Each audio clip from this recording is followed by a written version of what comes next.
Olá, tudo bem com vocês? Estamos lendo o Evangelho de Marcos a cada segunda-feira, lendo um capítulo por vez.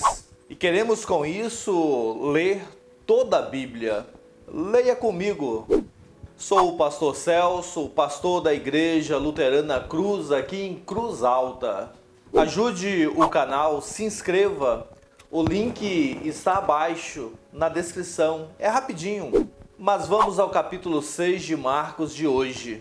Este capítulo descreve o retorno de Jesus à sua cidade natal. Ele continua pregando o seu ministério, curando as pessoas e realizando milagres. Ele também envia os seus discípulos para pregar a respeito do reino de Deus.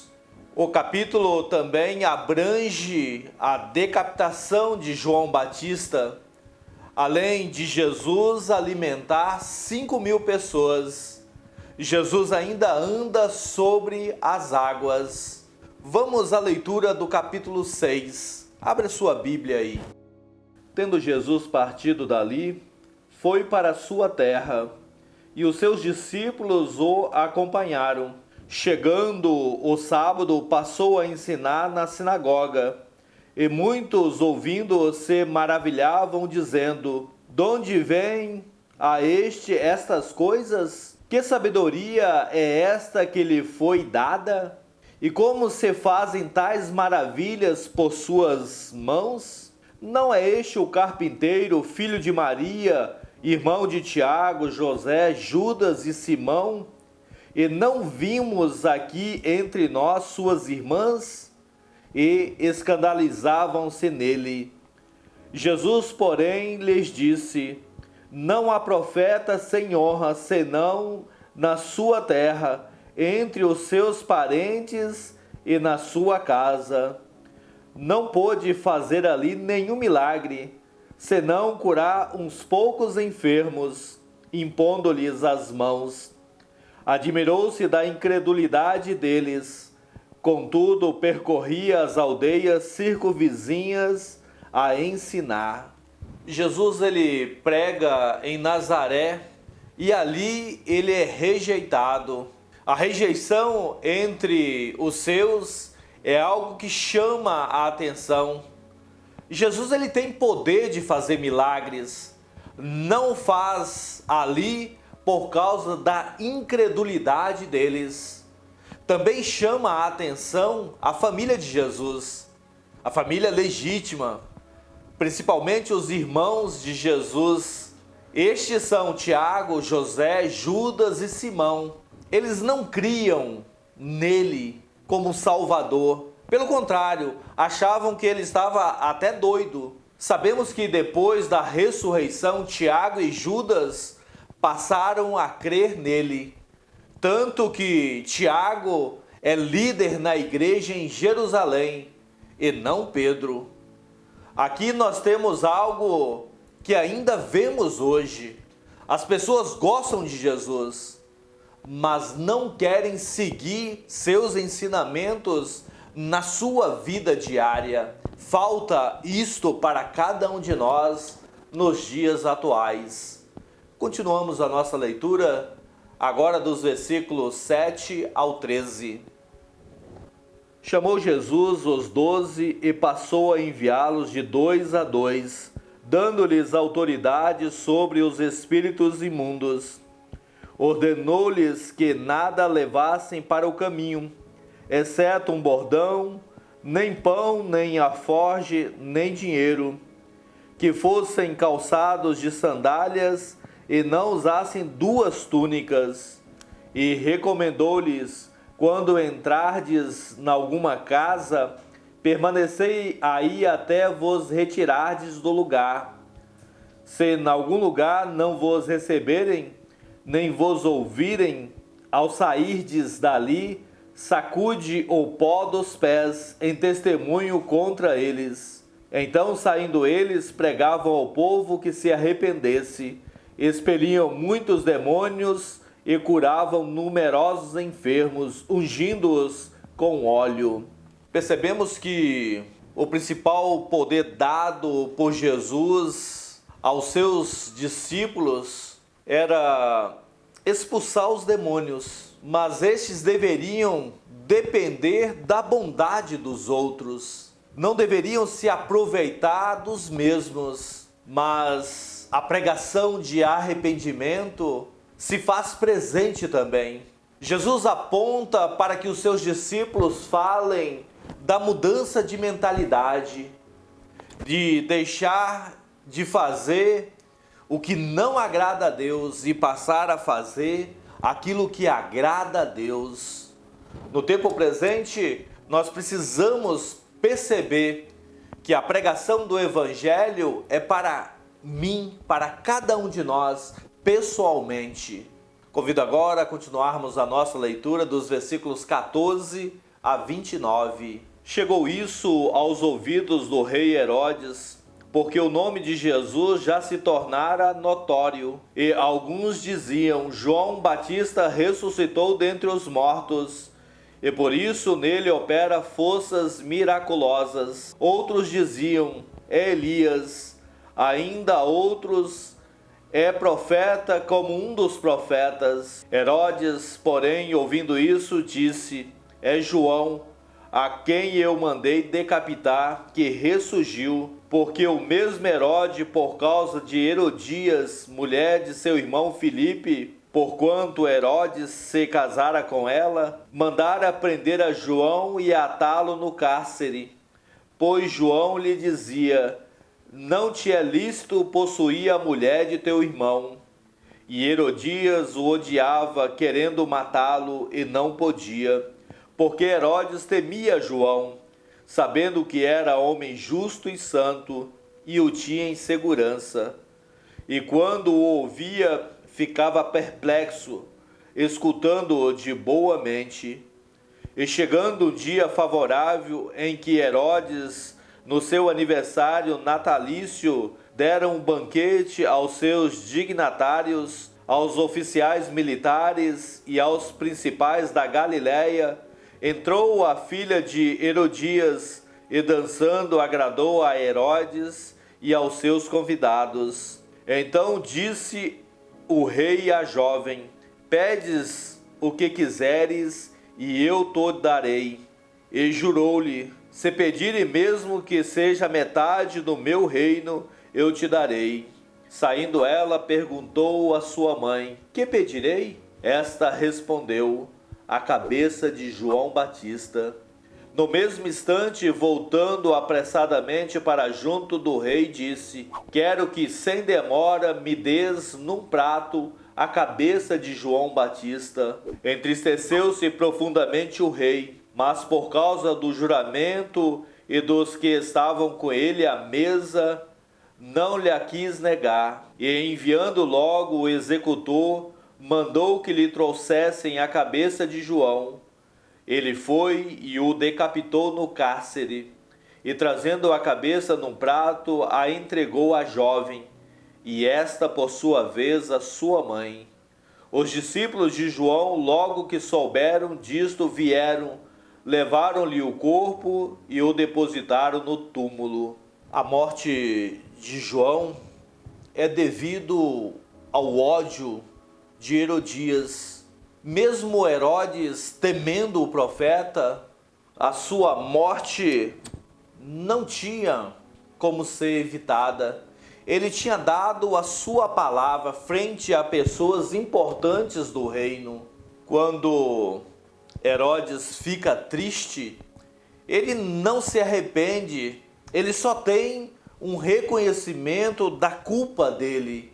A morte de João simboliza que o mesmo vai acontecer com o Senhor e Salvador Jesus Cristo. Os profetas que vieram antes dele, todos eles morreram por mãos do povo de Israel. Convido aos irmãos a continuarmos a leitura dos versículos 30 a 44. Voltaram os apóstolos à presença de Jesus e lhe relataram tudo quanto havia feito e ensinado. E lhes disse: vinde repousar um pouco à parte num lugar deserto, porque eles não tinham tempo nem para comer, visto serem numerosos os que iam e vinham. Então foram sós no barco para um lugar solitário. Muitos, porém, os viram partir e, reconhecendo-os, correram para lá a pé de todas as cidades e chegaram antes deles. Ao desembarcar, viu Jesus uma grande multidão e compadeceu-se dela, porque eram como ovelhas que não têm pastor, e passou a ensinar-lhes muitas coisas. Então, declinando a tarde, vieram os discípulos a Jesus e lhe disseram: é deserto este lugar, já avançado a hora. Despede-os para que, passando pelo campo ao redor e pelas aldeias, comprem para si o que comer. Porém ele lhes respondeu: dai-lhes vós mesmos de comer.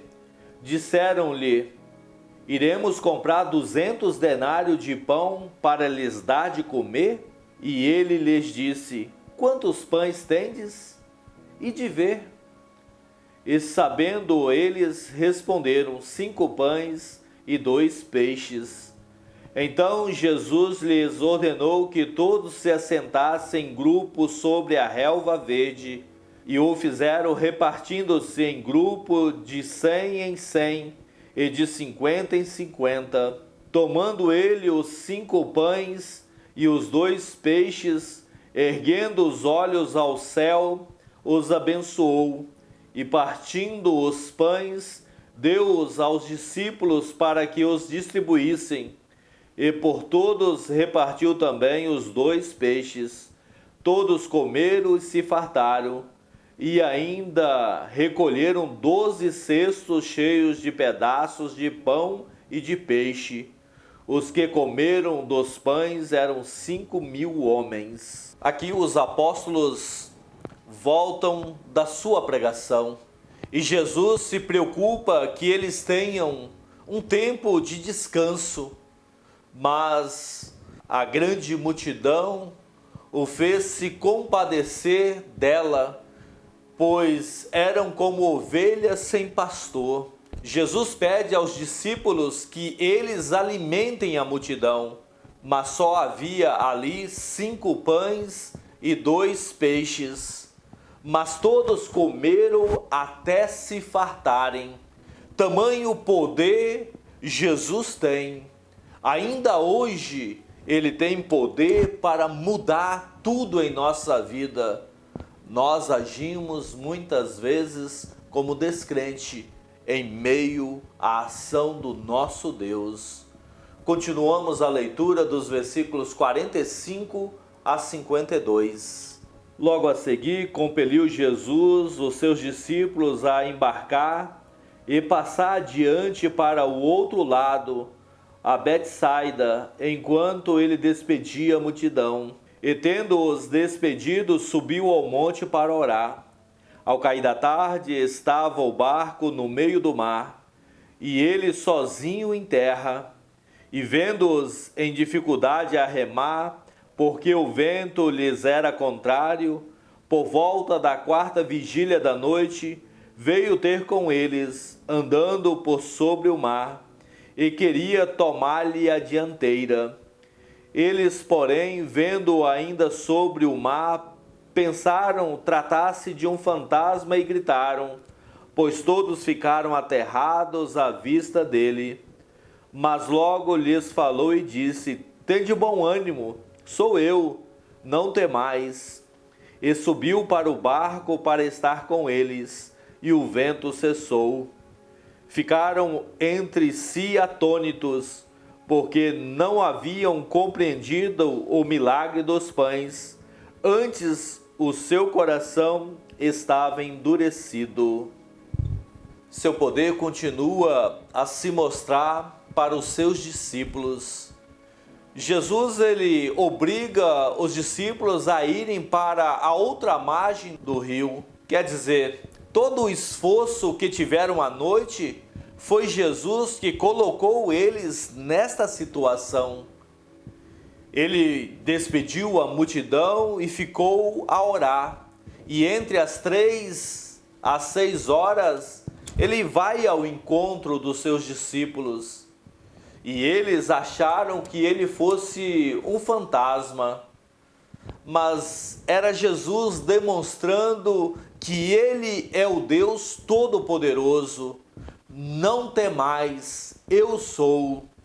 Esse eu sou é muito importante para a nossa fé, mas muitos continuam com o seu coração endurecido ainda hoje. Não dão espaço para que Jesus mude as suas vidas. Continuamos a leitura dos versículos 53 a 56. Estando já no outro lado, chegaram à terra em Genezaré, onde aportaram. Saindo eles do barco, logo o povo reconheceu Jesus, e percorrendo toda aquela região, traziam em leitos os enfermos, para onde ouviam que ele estava. Onde quer que ele entrasse, nas aldeias, cidades ou campos, punham os enfermos nas praças, rogando-lhe que os deixasse tocar, ao menos a orla da sua veste. E quantos a tocavam, saíam curados. Este povo, ele é diferente. Este povo tem uma mudança de mentalidade rápida e duradoura. Algo que muitas vezes quem está muitos anos ouvindo a Jesus não tem. Eles creram em Jesus, na sua boa notícia, no seu poder. Colocaram a sua vida diante dele e aceitaram todas as dádivas que vêm do céu. Este é um capítulo muito rico. Eu poderia falar muitas coisas a respeito daquilo que nós ouvimos, dos ensinamentos que Jesus nos coloca neste capítulo, mas deixo estes para outros vídeos. Se você gostou, deixe um comentário. Deus abençoe sua vida.